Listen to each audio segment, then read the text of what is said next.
오늘은 그레이트 리세션 2023년 경제 전망의 저자이신 김광석 교수님을 모시고 10월 CPI 발표에 대해서 한번 즉시 분석하는 시간을 가져보도록 하겠습니다. 교수님 안녕하세요.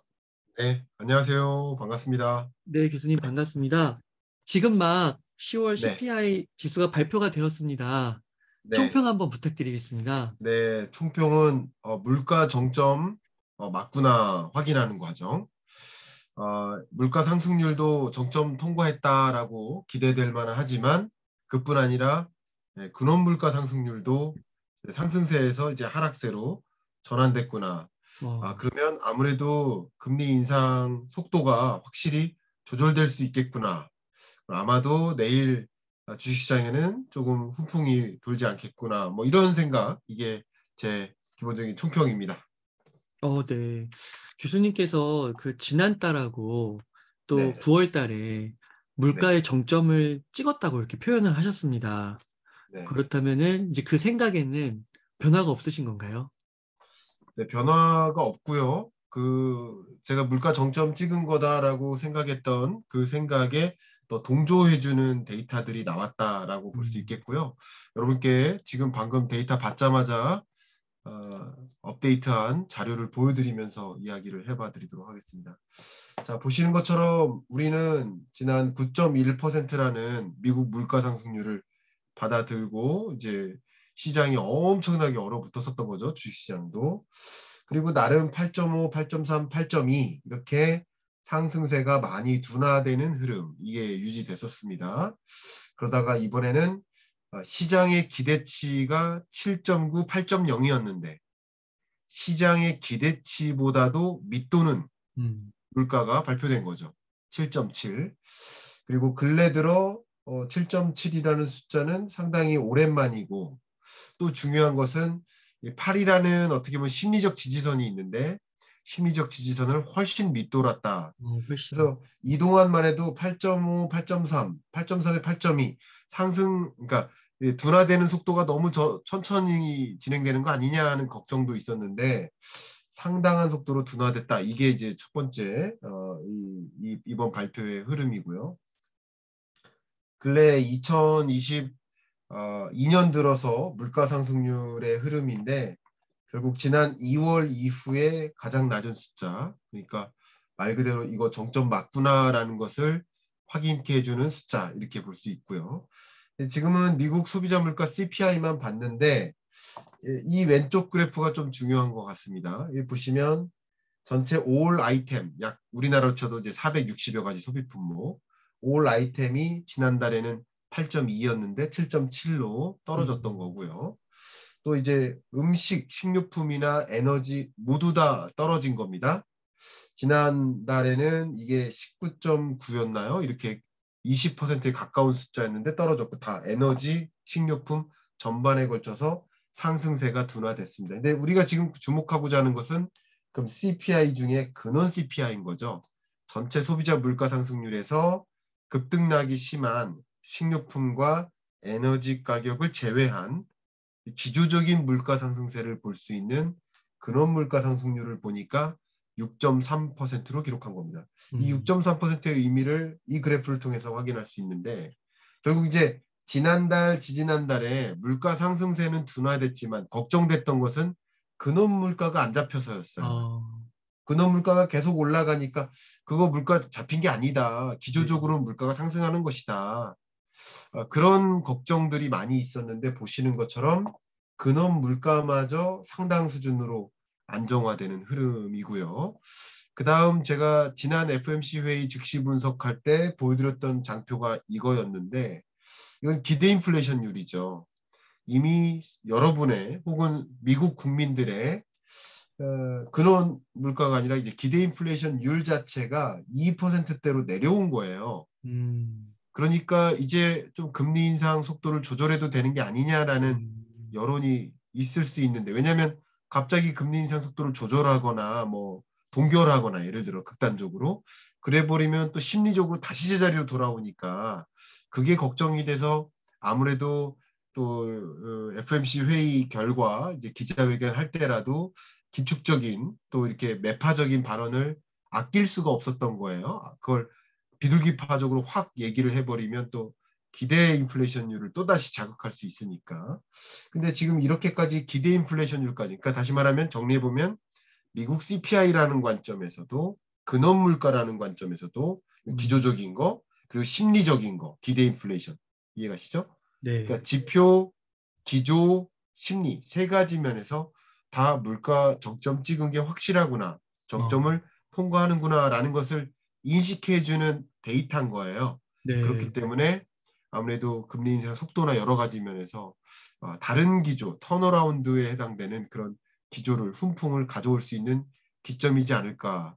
뭐 이런 생각을 해볼 수 있을 것 같아요. 그러니까 미국 CPI, 근원 물가, 그리고 기대 인플레이션 이 세 가지가 이렇게 한 방향으로 좀 일치되기도 쉽지 않은데, 네, 어떻게 네, 보면은 네, 가장 최고의 결과가 나왔다고도 기대하던 그런 결과가 나왔다고도 네. 볼 수가 있겠네요. 정확하시고요. 네. 거기서 이제 한 가지 더 추가한다면 네. 시장의 기대보다도 많이 밑도는 숫자죠. 어, 예, 아까 7.7%라는 게 네. 만약에 시장의 기대가 8.0이었는데 7.9를 찍은 거랑 시장의 기대가 예를 들어서 7.7이었는데 7.7을 찍은 거랑 시장의 기대가 7.5였는데 7.7을 찍은 거랑 또 다른 건데 음, 지금 시장의 기대가 그렇게 억눌려 있어서 그 긴장감 때문에 어제 주가가 안 좋았던 거거든요. 네. 그러니까 물론 중간 선거 결과 그것도 있지만 그러니까 그런 것까지 생각해 보면 시장의 기대마저도 이제 충족시킬 만한 만족시켜 줄 만한 그런 데이터가 나왔다 이렇게 해석해 볼 수 있을 것 같아요. 그래서 그 교수님께서 중간에 그 금리 인상 속도 조절론 언급을 네, 해주셨잖아요. 네, 또 저희가 지금 이렇게 CPI 지수에 관심을 갖는 것도 아무래도 이 금리 인상 속도 조절론이 좀 탄력을 받는 것인가 그런 네, 거에 대한 좀 생각으로 좀 귀결이 되는 것 같은데요. 교수님께서 네. 좀 어떻게 보시나요? 예, 저도 금리 인상 속도 조절론에 대해서 이미 말씀을 여러 차례 드려왔던 것처럼 그 속도 조절의 시점이 12월이냐 아니면 연초냐 이것의 음, 문제였지 속도 조절은 찾아온다. 여러분이 이제 그 빠른 속도로 달리기 할 때 이제 벽을 찍어야 된다고 생각해 보세요. 벽 앞에까지 달려간다. 그럼 벽 앞에서는 속도를 멈춥니까? 좀 더 속도를 냅니까? 점점 멈춰야 되는 거죠. 멈춰야죠. 그래야 네, 사고가 없죠. 네, 그렇게 상상하시면 좀 도움이 될 것 같아요. 금리 인상의 고점에 다다를수록 이제 자이언트 스텝 행보를 멈추고 빅 스텝이나 베이비 스텝으로 점차 전환해 나가면서 속도를 좀 조절하다가 동결 하는 거거든요. 음, 그렇게 보시면 좋겠고요. 이 속도 조절론의 근거가 여러 가지가 있었는데 그 첫 번째 근거 중에 하나가 어쨌든 물가가 이제 정점 찍고 통과하면 이제 7%대면 그래도 이미 금리를 많이 올렸으니까 음, 이 4%대의 기준금리로는 충분히 물가 안정화 기조로 가져가진다라는 거죠. 더 이상 올리지 않아도 이미 아, 누적적으로 높은 금리가 왔으니까 네, 이제 어떻게 보면 비둘기파적인 발언이 금리 인상 속도 음, 조절을 해야 된다. 4%도 이 7% 수준의 물가를 안정화하는데 충분히 유용하다. 그리고 그 이상으로 해버리면 더 큰 리스크가 발생한다. 예를 음, 들어서 우리나라에 지금 일고 있는 이야기, 이 돈맥 경화죠. 네, 그런 이슈들이 또 중요한 이슈로 부상하고 시스템 리스크가 발생한다. 이제 금융부실이라든가 부도 위기에 처하는 이런 일이 발생할 수 있기 때문에 지금은 금리 인상 속도 조절이 필요하다라는 그런 디베이트가 있었던 거죠. 지난 FMC 때. 음, 그렇기 때문에 속도 조절론 이번 계기로 더 무게를 실을 수 있겠다라고 보겠습니다. 결국 연준이 물가 잡겠다고 금리 인상하는 건데 이 정도면 물가 잡혀가고 있는 거다. 지금 음, 놔둬도 4%에서 놔둬도 잡혀가는 거 아니겠는가 하는 종류의 이제 주장이 더 지지를 받을 가능성이 높겠다 이렇게 보는 거죠. 네. 아, 교수님 그 속도 조절론 그 이야기를 네, 하다 보니까 네, 갑자기 그 지난주 초에 있었던 FOMC가 좀 떠오르는데요. 네, 그때 그 먼저 발표가 나왔을 때는 성명서가 네, 나왔을 때는 그 굉장히 다소 비둘기적이라고 저도 느꼈고 교수님께서도 네, 비둘기적이라고 이렇게 얘기를 해주셨었잖아요. 네, 근데 그때 파월이 갑자기 발언을 한 이후로 이 네, 매파적으로 약간 바뀌는 것 같더라고요. 네, 그래서 그때 이제 주가도 급락을 했는데 혹시 그때 맞습니다. 그 이유가 네, 좀 무엇이라고 보시는지. 좋습니다. 그것도 네, 너무 좋은 말씀이고요. 네, 아마 저처럼 파월 입장에서만 생각하는 사람과 시장의 기대를 품고 파월을 본 사람의 차이라고 생각을 해요. 그 음, 부분을 한번 이거 굉장히 중요하기 때문에 제가 그것을 또 강조하기 위해서 칼럼을 썼어요. 네, 칼럼의 제목이 보시는 것처럼 시장의 오해와 파월의 와해입니다. 어, 자, 네, 이걸 이제 말씀드릴게요. 여러분, 이- 제가 이 글은 아마 그래요. 그 우리 제 공지글로 올릴게요. 유튜브 안에 공지로 올릴 테니까 좀 글을 읽어보시면 굉장히 도움이 될 거라고 저는 믿습니다. 아마 이 글이 짧은 글이니까 읽어보시는 것도 좋을 것 같아요. 이걸 잠깐 설명 한번 드려볼게요. 이거 왜 이런 얘기를 했냐면, 파월은 우리 계속 잭슨홀 미팅 생각해 보세요. 계속 매파적인 정도가 100이었어요. 파월은 계속 100이었단 말이에요. 근데 시장의 기대는 50이었던 거예요. 네, 금리 인상 속도 조절되겠네. 근데 결과적으로 지금 FMC 회의 이후 성명서를 보니까 이게 90, 100에서 95로 떨어진 느낌인 거예요. 왜냐하면 다시 한번 그 부분을 보여드리면서 말씀드릴게요. 이게 중요합니다. 이 성명서의 내용 중에 핵심이 여기 있는데 이게 뭐냐면 그동안 FMC 성명서에 담기지 않았던 문구가 들어간 거예요. 음, 이게 뭐냐면 지금까지 금리 인상 행보했던 거 그리고 테이퍼링 했던 거 이게 다 긴축이잖아. 이런 긴축 행보 머니터리 팔러시의 결과가 정말 경제에 충격을 줄지 아니면 인플레이션을 잡을 수 있는 건지 이것만으로도 더 이상 안 해도 잡을 수 있는지 그리고 펀더멘털의 붕괴를 초래할지 금융 리스크를 줄지 금융 불안 뭐 글로벌 금융위기 같은 그런 걸 확인해 보겠다. 이게 뭐냐면 연준 위원들 중에 매파적 시각을 갖고 있는 사람과 비둘기파적 시각을 갖고 있는 사람들이 드디어 디베이트에 들어갔다라는 뜻이에요.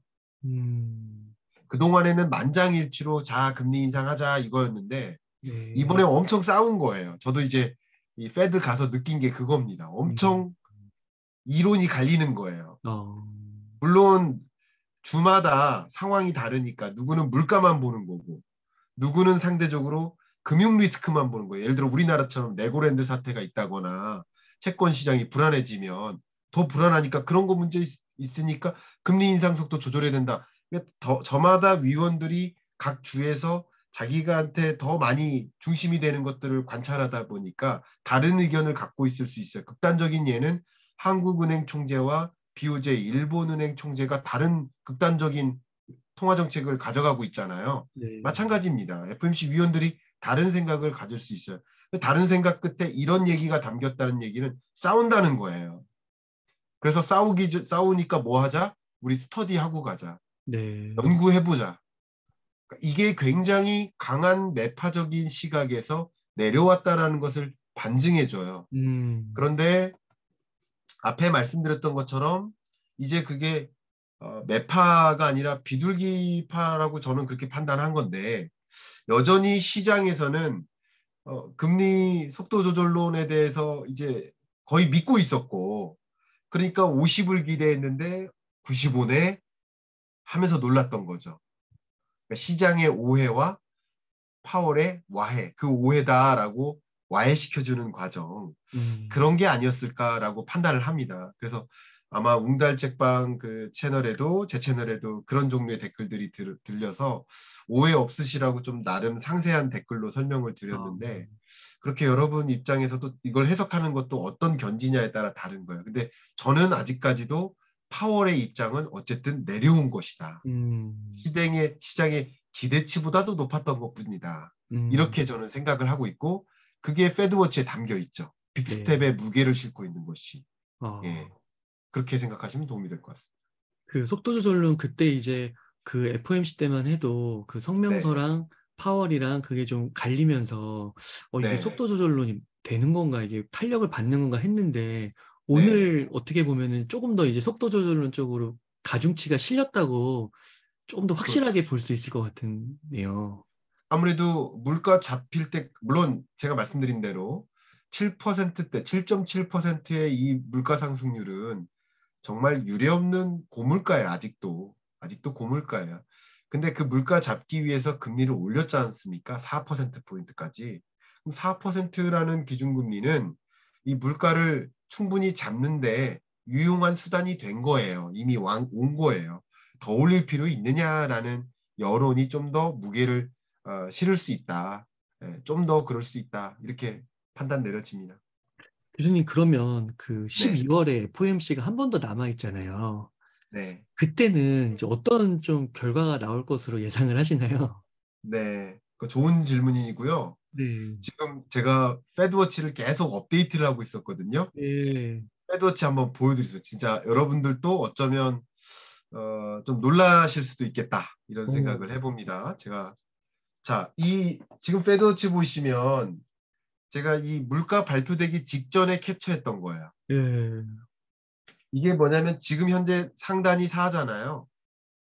그 무게를 어디에 두고 있다 상대적으로 빅스텝에 무게를 두고 있었어요. 음, 맞죠? 그렇죠. 4.5니까. 그쵸? 음. 그리고 자이언트 스텝에는 무게가 상대적으로 덜 있었던 거예요. 근데 방금 패드워치를 업데이트를 했는데 이거 보이십니까? 홈페이지? 아, 지금은 안 보입니다. 안 보여요? 아, 예, 제가 보입니다. 그러면 보입니다. 보입니까? 네. 와, 지금 갑자기 80.6으로 올라왔죠.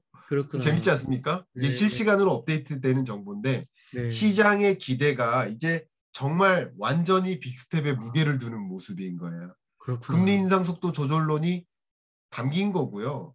FMC 회의에서도 파월이 뭐라고 했냐면 데이터의 기초에서 그러니까 이제 뭐냐면 금리 상단 더 높을 수도 있다. 금리 인상 더 할 수도 있다. 뭐 이런 표현을 했지만 그 전제 조건이 뭐냐면 앞에 멘트가 데이터에 따라서예요. 음, 그러니까 결국 파월은 바뀐 적이 없는 거예요.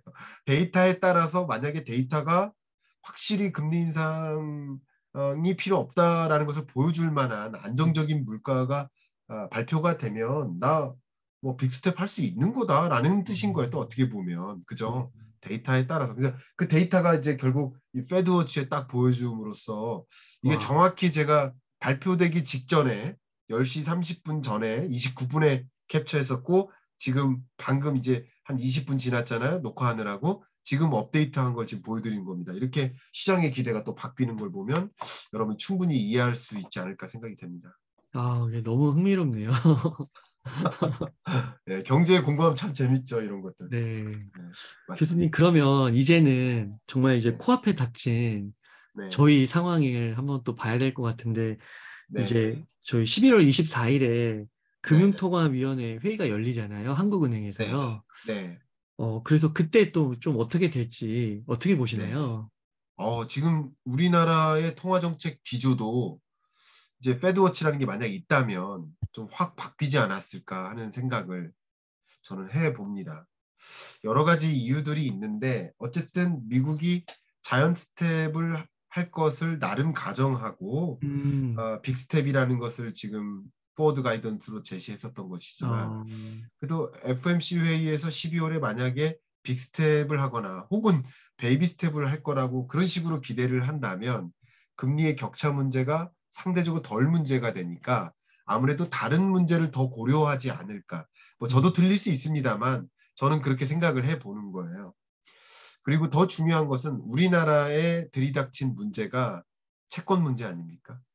채권 시장이 얼어붙어 있습니다. 네, 그 부분을 제가 이 그래프를 어차피 준비를 했으니까 살짝 보여드리면 이게 채권 시장의 문제를 보여주는 거예요. 이게 뭐냐면 회사채 금리가 계속 올라가고 있죠. 이걸 쉽게 말씀드리면 아무리 높은 금리로 회사채를 발행해도 매각이 안 이루어진다. 음, 그 매각은 다른 말로 투자자를 못 찾는다 이거예요. 네, 그러면 자금난이 오는 거예요. 그래서 신용 스프레드도 올라가고 있다라는 건데 그게 그만큼 신용이 경색되고 있고 회사채를 발행해도 이거 보시는 것처럼 미매각률이 최근에 14%예요. 음. 근데 작년 3분기는 1%였거든요. 아, 정말요? 회사채를 매각하려고 해도 안 사가는 거예요. 그러면 이게 돈맥 경화거든. 이게 우려되는 거예요. 결국 이런 게 경기 침체로 몰고 오는 거예요. 왜냐하면 자금 마련이 어려우니까. 더 중요한 게 이 만기인데 만기가 도래되는 54조 원의 가량의 만기가 도래되면 우리 어떻게 하냐면 기업들은 타인 자본에 대한 의존도가 이미 있기 때문에 상환해야 될 만기가 도래되면 채권을 발행해서 그것을 갚아요. 이걸 아, 차환이라고 해요. 차환. 네. 이쪽에서 빌려서 이쪽으로 갚는 거예요. 그래서 계속 타인 자본에 대한 의존도를 유지하는 느낌이라고 보시면 좋아요. 아시겠죠? 네. 그러니까 그런 식으로 하는 건데 지금 일련의 과정들은 제가 지금 보여드린 것처럼 어렵다요. 어렵다. 어렵다. 자금 마련이 어렵다. 자금 마련이 어려우면 뭘 선택할까요? 아, 자기 돈으로 SK 갚아야 되는 거네요. 갚을 돈이 없잖아요. 어, 은행에 가서 빌리기도 대출 금리가 너무 높고 음, 그럼 어떻게 자금 마련이 어려우니까 이제 어떻게 할까요? 자산 매각을 하는 거예요. 아, 그렇구나. 그리고 뭐 설비 투자하거나 뭐 증산 계획했던 걸 철회하는 거. 아이폰 14 증산 계획 철회. 애플이 한 거. SK 하이닉스가 설비 투자하기로 했던 거 철회. 뭐 이런 것들이에요. 수순이. 그러면 음, 자연스럽게 경기 침체가 오는 거죠. 아, 그렇구나. 기업들이 투자를 위축시키면 그 해당 사업 부문을 정리하는 거예요. 사업 부문을 정리할 때 좋은 잣대가 뭐냐면 금리예요. 왜냐하면 보세요. 자동차 차량용 반도체 수익률이 여러분 생각보다 얼마 안 돼요. 5에서 10%예요. 그러면 이거 사업 해보겠다라고 생각을 했다고 해봐요. 어떤 기업이. 근데 대출 금리가 예를 들어 5%예요. 근데 이거 투자해서 수익 벌어봤자 5%인데 이거 하겠습니까? 안 하죠. 그러니까 생각했던 증산 계획이나 사업 뭐 이런 것들을 철회하는 게 기업들의 의사결정이에요. 그 기업들이 어떤 특정 사업을 정리하면 그게 온전히 나의 전체 매출액이다 하는 그런 중소기업들은 어떻게 될까요? 음, 도미노 위기가 오는 거예요. 그렇구나. 구조조정. 그게 네. 구조조정이에요. 구조조정이면 고용 충격이 오죠. 그러면 평균 소득이 줄죠. 아, 소비 침체령 이게 경기 침체예요. 그래서 제가 22년은 아직 제가 책에다가 아직 침체 안 왔다. 음, 침체는 23년이다.